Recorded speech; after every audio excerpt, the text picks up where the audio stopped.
Orta Doğu haritasına bir bakın. Keskin sınırlarla çizilmiş sınırlara sahip her biri. Peki kim karar verdi buna? Ya da mesela Arabistan'ın Lawrence'ı duymuşsunuzdur. Arap kabilelerini Osmanlı'ya karşı kışkırtan büyük İngiliz casusu.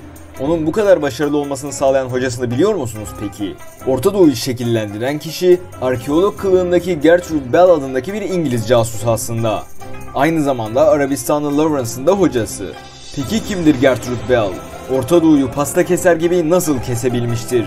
Gelin videonun devamında hep beraber öğrenelim.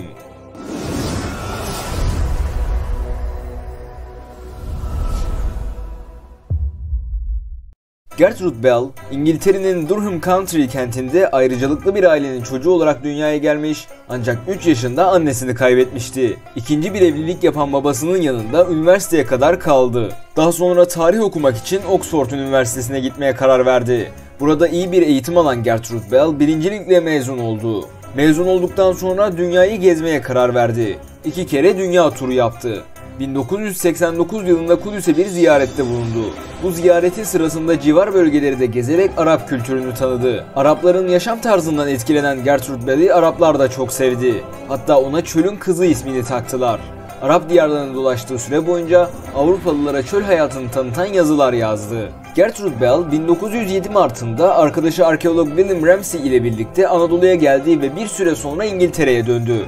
Daha sonra Ocak 1909'da Mezopotamya'ya bir gezi düzenleyen Bell, bu sırada Geç Hitit dönemine ait olan Karkamış'ta önemli keşif ve incelemelerde bulundu ve bu bölgede kısa süreli kazılar yaptı. Daha sonra Irak'taki ünlü antik şehir olan Babil'e gitti.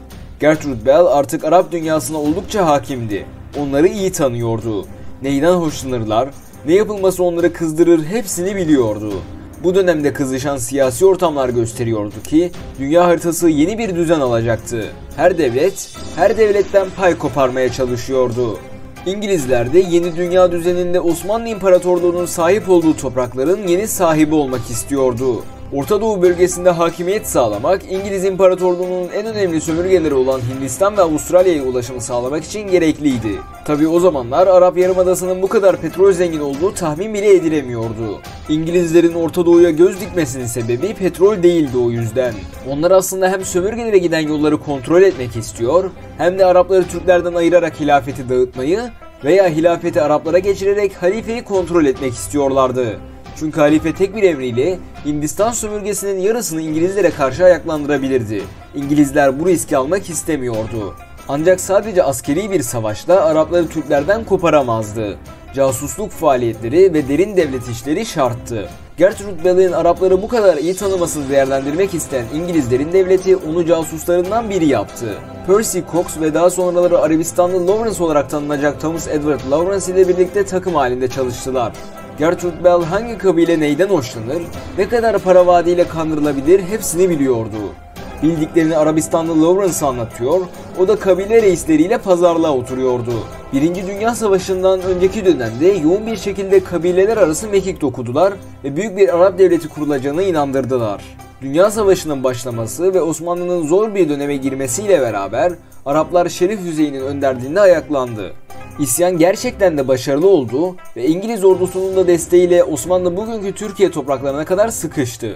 Ancak İngilizler Şerif Hüseyin'e vaat ettikleri büyük Arap devletini kurmadı. Bölge yine de İngilizlere bağlı kaldı. Necid bölgesinde ise kabileler dağınık bir şekilde kaldı. Daha sonra İngiliz toprakları 3 ana parçaya bölündü.